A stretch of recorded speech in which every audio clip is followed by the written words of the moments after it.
symptomology that professionals use to diagnose it. It's not just like you come into an office and you're like, oh, I can't stop smoking pot. And someone goes, oh, you have a cannabis use disorder. They have to ask specific questions to figure out how that's impacting your life. Because there's plenty of people who use substances that don't have negative consequences. And the way that they use, their path does not bring them negative consequences. And most people would not identify them as having a problem. Yeah, these are all important things to bring up to light. A lot of interesting, I never even thought of the reverse effects. Sorry, kind of going back to the list, like I was like, ooh, I want to talk about some of this stuff. The reverse effect is actually a quite interesting one that you brought up out of all those that I have experienced or have seen people go through, where I'm like, oh, they do have a lower tolerance. And when you start seeing people going down this path, I found myself sometimes in my partying days being like, knowing it's not healthy, but like you said, like almost waiting for the end to arrive, because you're like, oh, it's not that bad. He's just falling on his face and like losing all of his belongings and like every weekend climbing up trees and possibly, like reckless stuff that you're like, oh, he's not hurt. So, but yeah, the point of this is to like destigmatize that you don't have to wait for that rock bottom. And I totally agree with you on that. Based on what you just said, let me read you one of the criteria, or explain it. Okay. So, more than once, gotten into situations while drinking or using drugs that increase chances of getting hurt. So, like driving, swimming, using machinery, waking up in dangerous or unknown areas, unsafe sex, and I'm sure too. So, another criteria is conflicts with family or friends. If you do that type of behavior enough, people start hounding you about, all the times you lost your wallet, or they're upset because you threw up on their shoes, or, whatever it may be. Yeah. These are all things that actually have a medical basis to determine if somebody needs treatment for a substance use disorder. Yeah, I think it's almost like, except because there's so many bars around, like music kind of goes hand in hand with substance. I think it's maybe used to be harder for people to recognize like how to separate those, whereas like maybe I think now it's more in the air and clear that there is that fine line that we were talking about. But it's almost like alcohol has been like so accepted. It's kind of like caffeine. Like everyone can get coffee from everywhere. I mean, there's a whole mommy wine culture, right? Like, drink to deal with the day. Well, no, that's not good. Drinking to cope with negative stuff like repeatedly, that kind of falls into those categories of problematic. So yeah. Blowing off steam on a random Friday, doing it that way is not really a problem. Doing it every Friday, doing it, throughout the week, doing it when you're supposed to be taking care of your kids, that's maybe a problem. So. Yeah, it is. So those are some other signs to bring up too. So I'm glad we touched base on these. And once again, I agree with all those. Those are like good criteria to follow. And it's just, I think, a hard pill to swallow, just you saying like, oh, you need 2 of these to be like a moderate. Right. And so I will say this, it's when they're using the criteria, they're supposed to look at a 12-month time frame. Okay. So some period over the course of their lifetime are like, holy crap, I think I have like 3 or 4 of those. Now, that might be a warning sign, like maybe you need to maintain and control your use a little bit, like red flags. But like if they're happening in that span of like a year, that tends to be more problematic, right? I'm sure there's plenty of people who like partied in college and they could say, oh yeah, I had conflicts with friends, or yeah, I was in dangerous situations. Throughout their lifspan, and technically they may not have a substance use disorder, but like I said, there might be some red flags there. They might have had to change behaviors and they were able to. But, if these things are happening in a period of 12 months, then, you have a substance use disorder. And then there's additional qualifiers like, if you don't meet the criteria after a certain period of time, you could be in, early remission or sustained remission. If you're in jail, you're in remission in a controlled environment, because it's kind of like you can't get the substance, although we know that's crap, like people in jail get substances. But, so there's all these different, like, kind of add-ons. But the important ones really are substance use disorder and then the severity, mild, moderate, severe. Yeah. Great. That's good to know. And yeah, that information is online for anyone to go and grab their hands onto. All right, so let's dive into the next topic. which is having the conversation, having this difficult conversation with someone that you clearly care about. And you don't want to upset people that you care about, but sometimes there's a deep-rooted respect that can come out of it, no matter if it, Right. at this conversation, at the moment, kind of a wild card how people will react sometimes. So before you dive into this, I want to make it clear that the situation entirely depends on the person and that situation. And the hardest part is not only being honest in your concern, but how this person will digest the information. So the examples we are providing today is to give you ideas to how you will mold your very unique situation to fit the comfort of the person you are concerned about.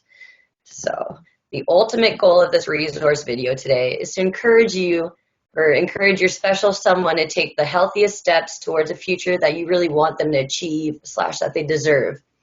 Everyone sometimes needs a little nudge, and the important part of this topic is to make it as healthy, encouraging, assertive, and as calm of a realization to them as you can. So let's start with the person confronting the situation. So like if you wanted to have the conversation to that special someone. I think that as difficult as this conversation is to bring up, there are some creative light and ways to nudge people in the right direction. So this conversation doesn't have to be a novel with certain people. Maybe all this person needs is a, hey, you don't seem like you're acting like yourself. Is there anything I can do to help support you in these times? Or I had someone personally send me a meme through my Facebook Messenger when things were really rocky that had a cute animal picture, and it said, I love you, go get help.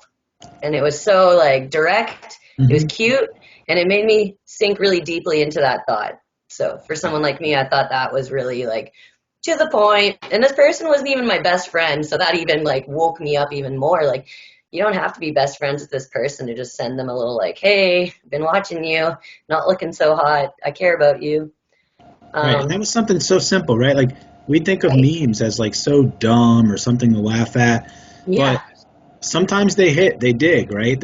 I can tell you there's plenty of memes that I see in like the recovery and therapy communities that like you read them and it's like, well, if that meme was meant as like a joke, it definitely isn't.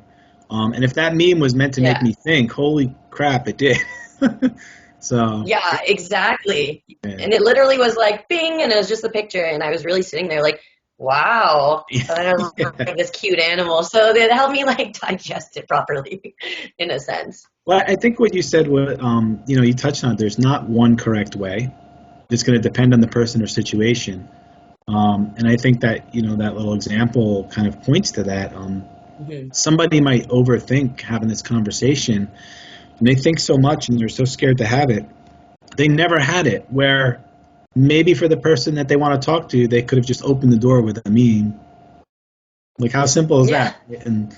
But it is. It's nerve-wracking. So cool. Yeah, totally. And there's other, like maybe your person of interest would be more comfortable with a relaxing waterfront talk in private, where I think being in nature is pretty grounding and a great place for compassionate talks. Like watching the birds, you don't have to have like a one-on-one. You can just kind of get lost in nature. So some people kind of need that comfort. Yeah, there's no need for that formal environment like you see on like those shows like Intervention or whatever. Like, it doesn't have to be like at a counselor's office. Now, sometime that might be the option you take, right? But something very informal, very easygoing can have people open up a little more. I agree. Even I'm sorry, go ahead. Sorry, even like sitting in the car with music too. It's like that's something me and my sister always do. So for me and her, like she's taking me out in the car, and we're just like, and then she'll just say it with like my favorite maybe even song. select that music kind of carefully, and that's your in, right?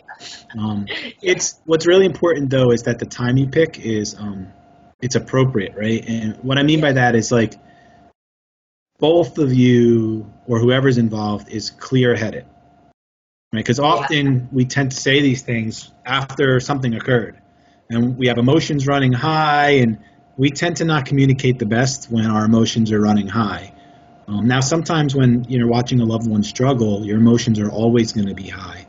But what I'm talking about is like when you have some semblance of control over what you're going to say, how you're going to say it, as opposed to The person, I don't know, is passed out drunk again on the floor, and you had to help them into bed or whatever, and now you're yelling and screaming at them, and they're just trying to not, they're trying to get the earth to stop spinning, right? So, Yeah, and that the timing part, of course, the like reading the room. Yeah, you're not going to tell someone while their kids are crying and they need to assess that, like in a high stress environment, that's not probably an ideal time for someone to absorb what you're saying, because you want to make sure, like, when you're having this, you probably only want to have this conversation once anyways. right. You don't want to blame either. It's very easy to blame. Yeah, I Yeah, you agree. want to try to stay away from that, even if that's kind of how you feel. Blaming is somebody who, especially if they haven't really considered they have a problem. Chances are they have anyway. If you're having the conversation, they might not believe they have a problem, but they've considered it. The evidence is probably there. But if you start blaming, I mean, think about any time in your life where maybe you were blamed, especially if you didn't think something was what you were being blamed for. The walls go right up, right? Communication Exactly. ends. You're not hearing what they're saying. You just want to fire back and say you're wrong, right? So Totally. you got to keep blaming after the conversation too. I agree.